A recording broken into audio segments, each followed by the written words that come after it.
É. Deixa eu dar uma explicação um pouquinho sobre o que é a The Document Foundation. A The Document Foundation é uma fundação que nós criamos na Alemanha para abrigar o software LibreOffice. O LibreOffice é um software de Office e totalmente em software livre. Ele é egresso do OpenOffice e do BROffice, caso algum de vocês lembrem desse software. Eu sou a pessoa que está encarregado com a coordenação da documentação e de controle de qualidade dentro do LibreOffice. E a Eliane é a presidente do conselho dessa fundação. Então, ela é a chefe. Tá?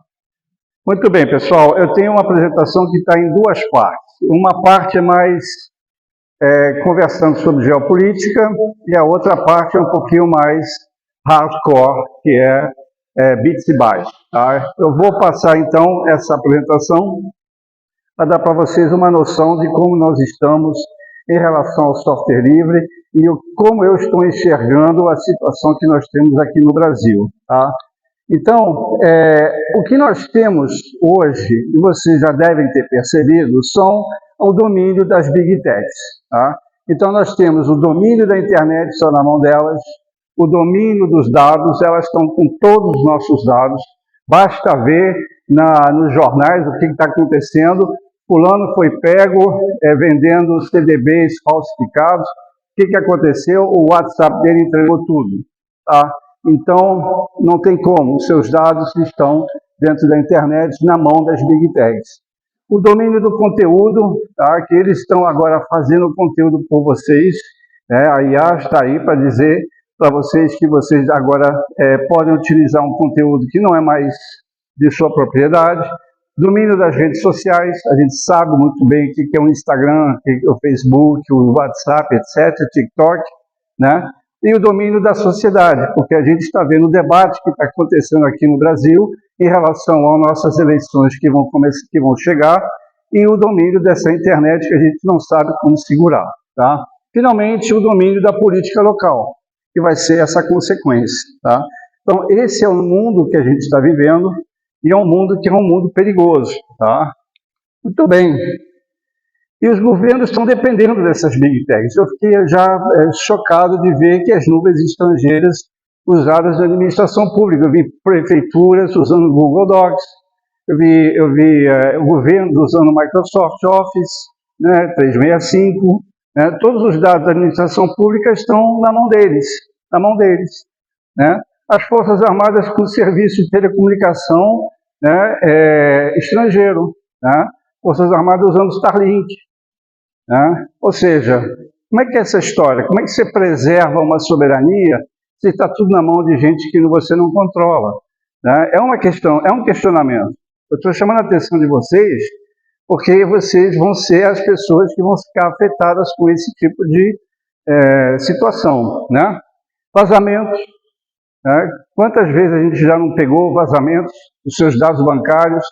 Vocês devem estar recebendo 150 mil e-mails pedindo para atualizar cadastro, né? E-mails falsos de banco, e-mails falsos de dívidas, né? Faturas a pagar que você não sabe, porque o teu CPF está lá, tua conta bancária está lá, né? Então, quem nunca pegou isso aí? Ninguém, né? Estou vendo, hein? Todo mundo já recebeu e-mail falso, né? Ó, abre o olho, hein? Abre o olho. Não use a senha do seu computador naquela do banco, seja sempre senhas diferentes. É muito fácil quebrar uma senha. Vocês sabem disso. Muito bem, privacidade acabou, né? Acabou, você conversa com a sua namorada, faz algumas frases picantes e a Polícia Federal pega e alguém vai lá e vaza aquilo lá. Isso aconteceu agora, vocês sabem disso, né? Finalmente, o hardware nacional que não existe. Tá? Nós não temos um hardware aqui no Brasil, tá? E a gente não tem condições de correr atrás do que está acontecendo hoje em dia, tanto nos Estados Unidos quanto na China, e a própria Europa já perdeu o bonde. Né? Então, essa é a nossa situação, ou seja, nós aqui somos um vilarejo, tá, cercado por um império que nos está... Você conhece essa história em quadrinho, né? Estão reconhecendo? Não? Nunca leram o Asterix? Nunca leram? Muito bem. Vamos lá. Então, a gente está nessa situação. Estamos cercados, tá? Não temos muito mais da nossa autonomia, né? Então, aqui, em um clique, um telefonema, que o Laranjão, lá em Washington, ele diz, em um clique você pode perder o direito, tá, internacional, porque ele não quer, ele já está mandando. Ele faz a prevalência da força sobre o direito, ou seja, o que aconteceu agora no Irã, o que aconteceu agora na Groenlândia e na Venezuela, né? A gente viu o que está acontecendo.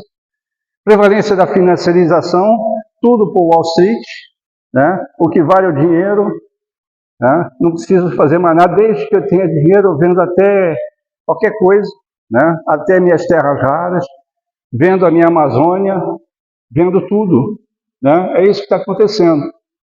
E aí a gente perde a maioria dos serviços de IA. Aí corta o ChatGPT, corta o Gemini, né? Como é que a gente fica? Né? Temos alguma alternativa aqui no Brasil? Se tiver, me levanta a mão aí, me afirme aí, que eu não estou sabendo. Né? E finalmente, a gente pode ficar cego, surdo e mudo, porque cortaram a nossa internet. Todos os DNS estão hospedados em Nova York, né? Todos os cabos que vão para a Europa praticamente vão todos por Nova York, tá? Os cabos submarinos. Então nós estamos muito amarrados a essa falta de soberania. Né? Muito bem, como é que a gente pode tentar, pelo menos, resgatar essa soberania? Aí eu vejo três coisas, e tem uma quarta que eu até esqueci, e que eu vou falar aqui agora.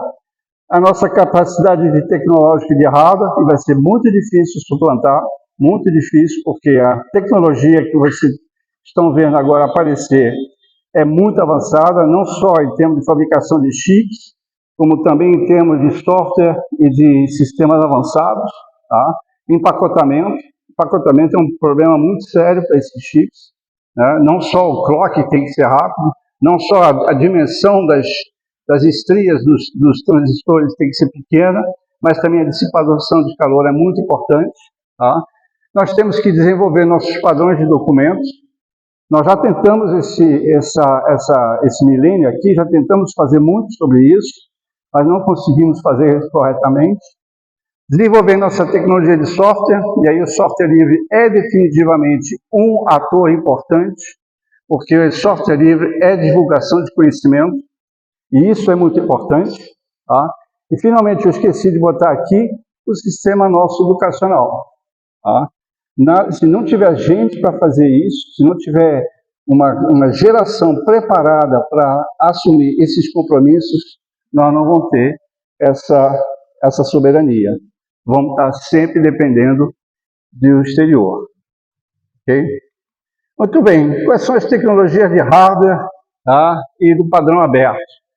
Na verdade, a gente não vai poder licenciar coisas fechadas. Né? O que nós podemos fazer, e isso vai demandar muitos investimentos, é hardware aberto. Tá? A gente foi vítima de um processo muito negativo de desindustrialização. Até o início da virada do milênio, nós tínhamos vários projetos de desenvolvimento nacional e de tecnologia.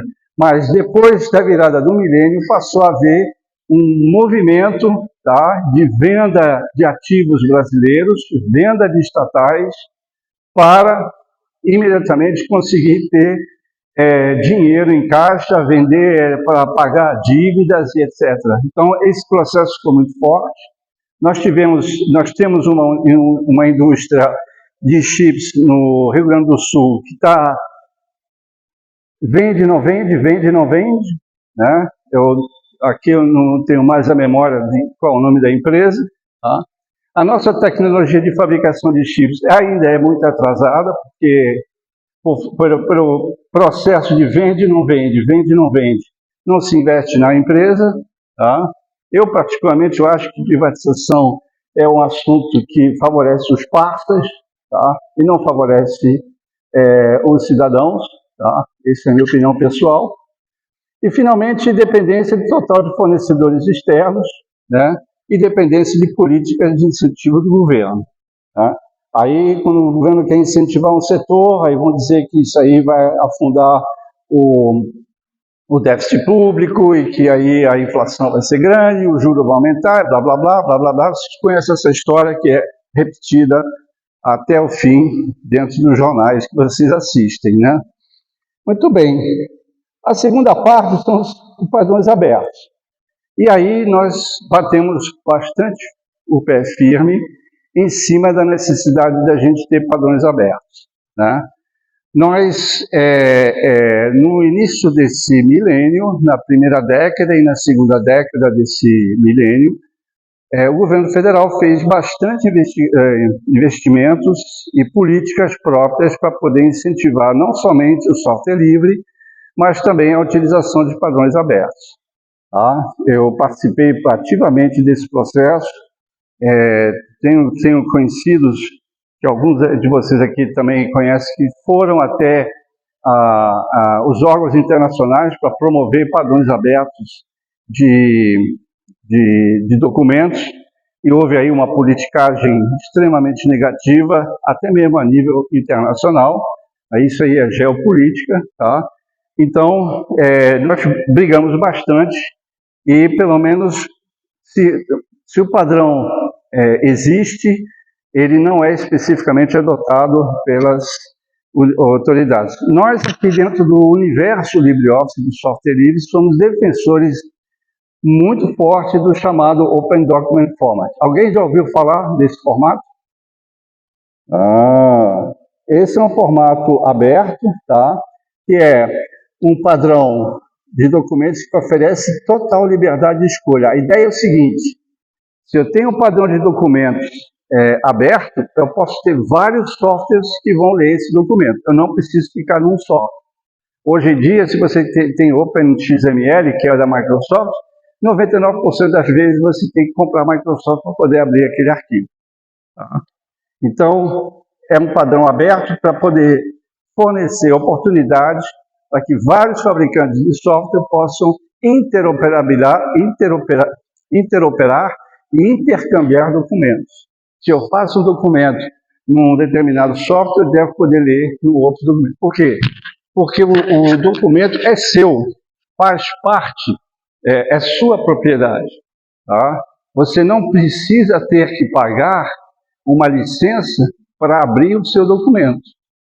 Se você fez sua tese de doutorado, se você fez sua monografia de fim de curso num formato fechado, você só vai poder abrir esse seu documento pagando a licença do formato fechado.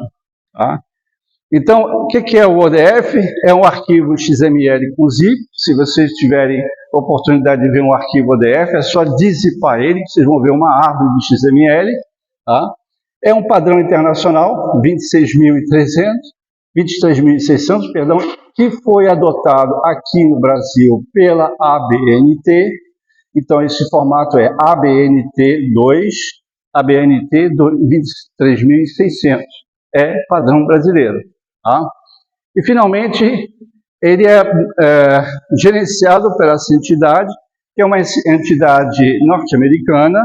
Eu faço parte desse Technical Committee.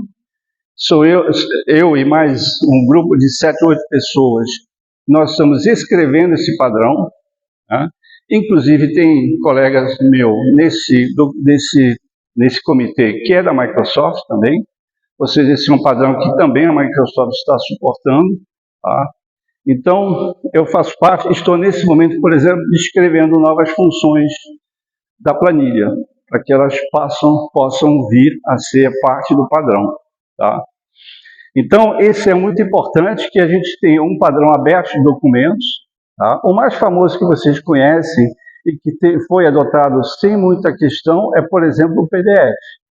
Tá? O PDF é um padrão aberto, ISO, não sei mais quanto, mas é um padrão que praticamente todo computador e um monte de ferramentas consegue abrir. Concordam ou discordam? Certo? Muito bem. Muito bem. O que nós temos? É independente de um único produto. Tá? ou seja, qualquer um pode desenvolver um software compatível com o formato padrão, é interoperável, você vai poder trocar de ferramenta e vai ter que continuar lendo o seu documento. Ele é neutro, tá? Você não é obrigado a adotar nem comprar um produto específico, você pode ter várias opções, ou seja, de alguma forma você democratiza a sua escolha do software que você quer usar para esse padrão, tá? E ele é perene, por quê? Porque esse padrão é aberto, esse padrão é divulgado, ele é publicado. Então, se daqui a 10 anos eu tiver um documento ODF, no padrão ODF, eu vou conseguir abrir esse arquivo e eu vou conseguir recuperar a informação, tá? Porque está tudo padronizado. E eu tenho todas as especificações publicadas. Muito bem, então esse é o esquemático, né, do que você está tendo com a adoção desse padrão aberto, né? É o software A, B ou C, ele consegue, vai ler esse teu software, né, esse teu documento, você então está de alguma forma protegido em relação a isso aí, tá? E aí nós temos duas coisas que a gente defende claramente dentro do ODF, é que o ODF, que é utilizado pelo LibreOffice, por exemplo, tá? Ele é de uma complexidade reduzida, né?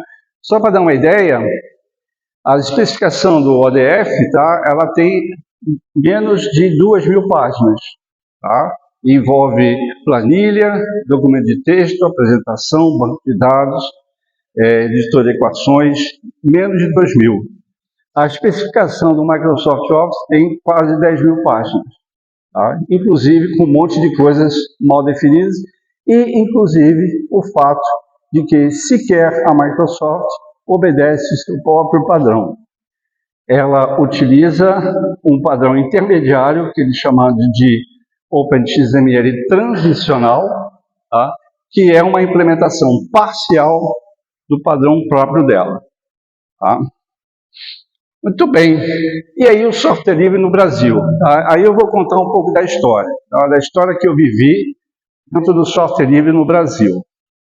Muito bem, desde 2000, isso eu acho que vocês vão conseguir situar um pouco essa situação. Houveram iniciativas de adoção do software livre na administração pública, tá?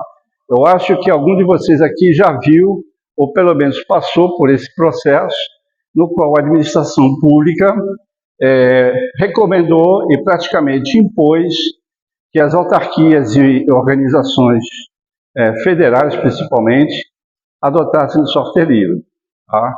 Então, o SERPRO foi um dos grandes vetores desse processo, Caixa Econômica, Banco do Brasil, algumas autarquias, as Forças Armadas, as grandes estatais foram, de alguma forma, convidadas a utilizar o software livre. Qual era a ideia? A ideia é utilizar o poder de compra para gerar serviços de tecnologia, ou seja, já que tem um grande comprador, né, haveria a possibilidade de você ter um grande leque de serviços para a administração pública. Essa era a equação econômica que se estava considerando nessa primeira década do milênio. Houve uma forte conotação política, tá? E um grande embate entre o software livre e proprietário. Tá? Esse embate continua até hoje, tá? Continua até hoje, e isso porque se fala muito em custo, se fala em algumas coisas, mas houve claramente, na minha leitura, tá? Porque eu já trabalhei em empresas privadas norte-americanas, houve um grande embate de anti-americanismo, tá? Levado pelas forças progressistas. Ok, isso é um fato. Houve grande apoio da parte do setor público em eventos de software livre. Então, o FISLI, eu já ouvi falar do FISLI, Fórum Internacional de Software Livre, que era em geral feito em Porto Alegre, o Latinoware, né? Outros eventos que ocorreram no país todo, em São Paulo e especialmente na região sul, e também no Nordeste, algumas coisas em relação a software livre. Houve apoio, a gente teve apoio do SERPRO, a gente teve apoio do Banco do Brasil. Eu me lembro que esse pessoal gostava muito da ideia do software livre, né? E aí foi visto também por muitos gestores de informática como uma certa alforria na tirania dos fornecedores. Eu não quero comprar esse produto. Esse produto é caro, está acabando com o meu orçamento. Então, eu vou ter uma solução software livre que vai facilitar a minha gestão orçamentária. Então, muitos gestores viram isso. E aí chegou uma coisa que eu achei muito negativa, é que, em vez de demandar serviços de software livre para o mercado, o pessoal resolveu fazer em casa. Deixa que eu faço. É um apt-get install e eu vou botar um servidor aí de um Apache, um portal para funcionar.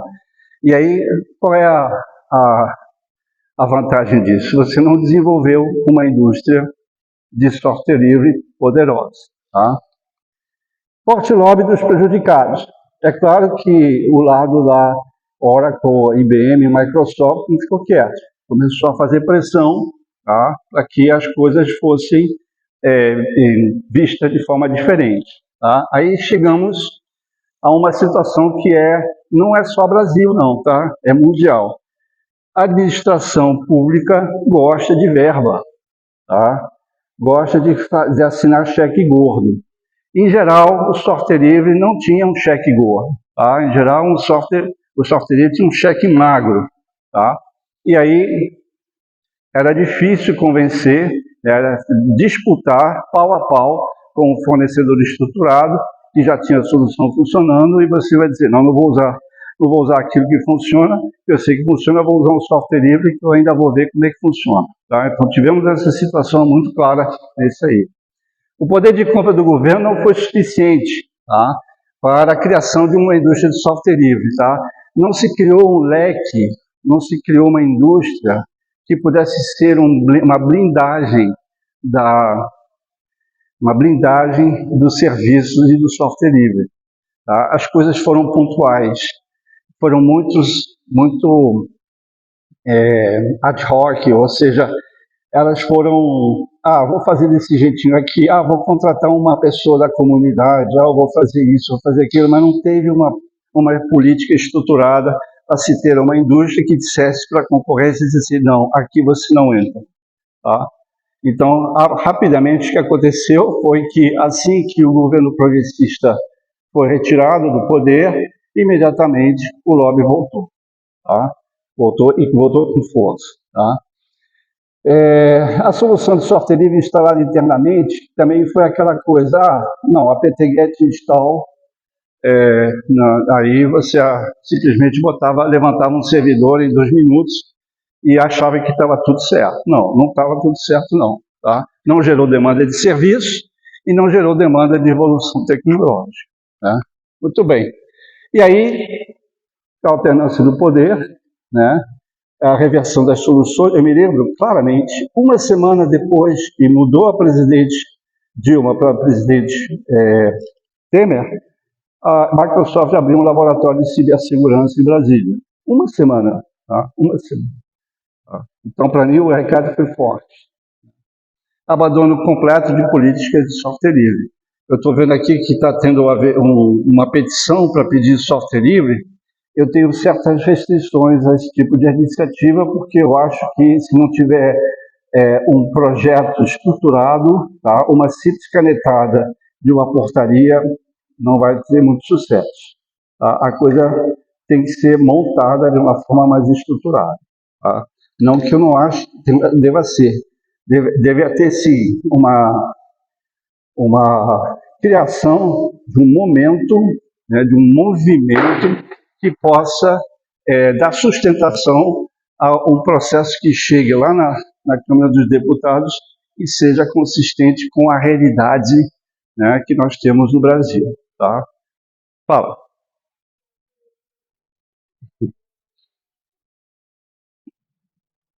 Bom, eu também concordar com ele. Eu acho que a gente tem uma política de Estado, não, de governo, nós estamos tendo governo.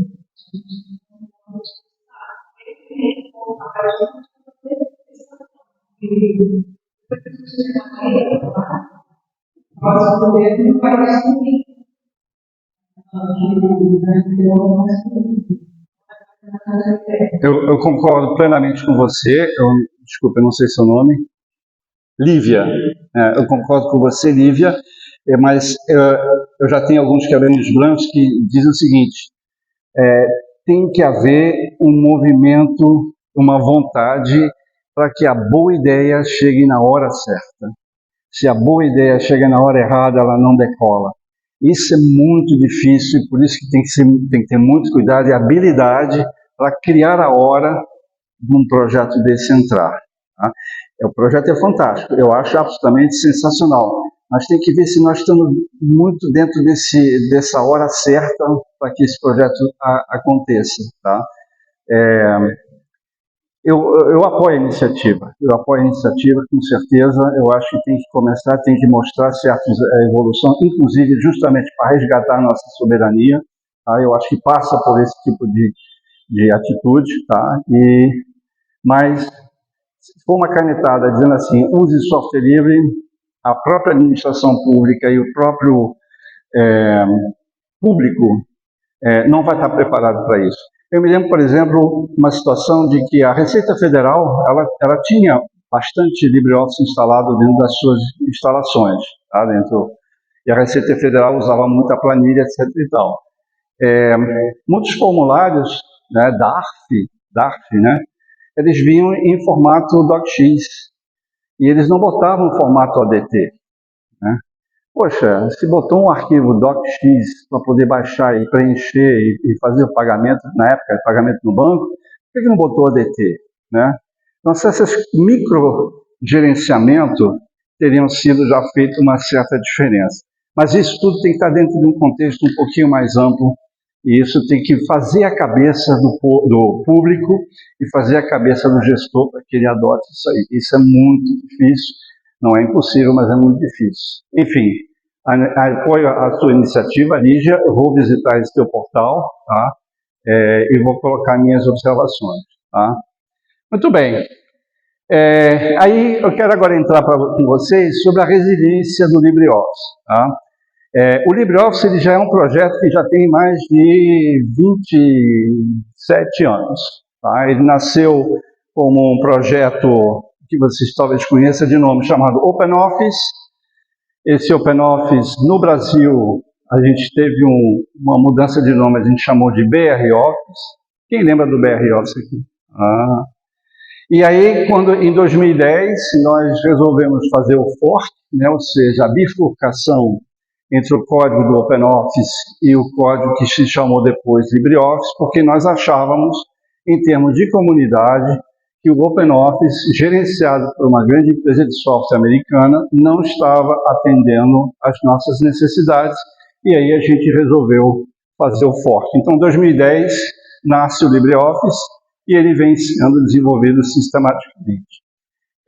Eu sou a pessoa que, desde o OpenOffice, traduziu a interface para o português do Brasil. Sou eu. Tá? Vocês verem um erro de ortografia na interface, parem comigo, sou eu o culpado. Tá? Eu traduzi a ajuda inteira. Tá? Traduzi a ajuda inteira, é um livrão de umas 500 páginas. Tá? Então, eu acabei descobrindo, deve ser o único maluco que leu a ajuda inteira. Tá? E eu descobri um monte de coisa dentro desse software do arco da velha. Ele faz coisa para chuchu, tá? Mas às vezes a gente não está sabendo como é que se usa essas qualidades. Tá? Então, o LibreOffice no Brasil, ele é totalmente traduzido, ele serve na administração pública, eu sei que o Ministério Público usa, eu sei que o Judiciário usa, eu sei que um monte de empresa usa, mas às vezes não gosto de dizer que usa. Tá? Fica quieto, né? Usa assim. Muito bem. Então, essa é o nosso linha do tempo. O OpenOffice virou Oracle Office, que foi depois entregue para a Fundação Apache. Alguém sabe o que é o servidor Apache? Conhece, né? Tomcat, Apache, tudo é da Fundação Apache. e virou Apache OpenOffice, e desde 2014 praticamente ele não teve desenvolvimento. Enquanto isso, nós, né, do LibreOffice, a gente continua evoluindo e a gente chegou aqui a 2025, né, 2026, nós já estamos com a versão 26.2, tá? Mantido pela comunidade internacional, abrigado pela essa fundação de software, né? E nós, então, mantemos aqui no Brasil o software totalmente traduzido. Temos no Brasil umas 4 ou 5 pessoas que têm muita vontade e muito prazer em ajudar e criar o LibreOffice em português, tá? Entusiasta mesmo, gente que gosta mesmo de traduzir a interface, traduzir os livros, tá? Mantendo o software atualizado no Brasil. Tá? Ele é totalmente, então, traduzido para o português. A documentação, nós temos documentação, temos livros traduzidos em português. A gente gostaria de ter mais tradutores. Eu estou aberto, se alguém gostar de traduzir software, fale comigo, que a gente pode vir a incluir vocês na equipe. Tá? Nós estamos usando ferramentas de tradução automática, nós estamos usando ferramentas de LLM que fazem tradução para nós. Tá? A gente sempre revisa o que a LLM está traduzindo, tipo Google Translator, DeepL, My Memory e outros. Tá? Se vocês conhecerem um serviço de tradução tipicamente feito no Brasil, a gente até gostaria de poder usar, né? Não sei se tem, mas está tudo ali e eu convido a vocês. Estou aberto, tá? Se vocês quiserem participar da nossa equipe de tradutores, para que a gente possa ter a literatura traduzida e atualizada em português. Tá? A gente, então, ele é totalmente gratuito, tá? Você pode baixar o LibreOffice para sua máquina e distribuir nos seus 1.500 colegas da sua empresa, tá? Isso não tem nenhuma restrição. E ele está instalado em todos os setores da economia. No judiciário, em empresa grande, em empresa pequena. Eu sei, por exemplo, que tem umas empresas de telefonia que utilizam o LibreOffice. Eu sei que tem empresas de petróleo utilizando o LibreOffice. Em alguns setores, onde a empresa é muito rica, tá? Se a empresa tem muito dinheiro, ela talvez nem instale o LibreOffice, mas se ela está apertada em orçamento, se o orçamento do produto dela depende dos centavos, essa empresa vai considerar redução de custos, né, através da instalação do LibreOffice. Tá? Muito bem, essa é a nossa literatura. Tá? Aqui, no caso, eu tenho os livros que foram traduzidos para o espanhol, mas nós temos livros também em português. Tá? É o guia de introdução, o guia da planilha, do editor de texto, tudo isso já está disponível no Brasil, ok? E aí, nossa comunidade internacional, tá? A gente faz eventos não só na América Latina, mas também estamos fazendo eventos no mundo inteiro. Tá? Na América Latina, o que nós fizemos? Em 2019, fizemos um evento em Asunción, no Paraguai. Em 2020, teve a pandemia, foi um evento virtual. Em 2021, também foi um evento virtual. Em 2022, fizemos na Universidade de Brasília. 3 dias onde a gente teve palestras, oficinas de controle de qualidade, oficinas de tradução, tá? Oficinas de desenvolvimento, tá? Na Universidade de Brasília, 3 dias lá com eles. Em 2023, fizemos na Universidade Autônoma do México. Inclusive, eu conheci as pessoas que criaram o Gnome lá, tá? Porque o Gnome nasceu no México, caso vocês não soubessem, tá? Miguel de Casa e o outro cara que agora me escapa, tá? Em 2024, fizemos... Onde foi? Montevidéu. Fizemos em Montevidéu. Em 2025, fizemos em Cuba, tá? Viajei até Cuba, para fazer, junto com a Sociedade dos Informáticos de Cuba, um evento de desenvolvimento do LibreOffice com oficinas e tudo. Tá? Em 2026, não está fechado ainda, tá? Nós estamos ainda em negociações. Tá? Então, temos uma atividade na América Latina e temos uma atividade a nível mundial, em geral baseada na Europa. Esse ano nós teremos uma conferência internacional na cidade italiana de Pordenone, que fica não muito longe de Veneza. Tá? Então, temos uma atividade e uma comunidade bastante ativa. Então é isso, pessoal, que eu queria primeiro falar com vocês. Eu tenho uma segunda parte da minha apresentação, que é uma parte mais técnica, mas é uma parte mais motivadora. Quem de vocês aqui é hacker? Quem de vocês aqui se diz hacker? Tem ninguém? Nossa, opa, 2, 3, só isso? Bom, eu vou seguir, tá? Porque eu queria dar um doce para vocês. Eu queria capturar mais desenvolvedores de LibreOffice. Tá? Eu gostaria muito de ter gente aqui do Brasil contribuindo com o nosso código. Tá? Então, esse aqui é o meu nome e meu e-mail, tá? E eu vou agora passar para a minha outra apresentação. Tá?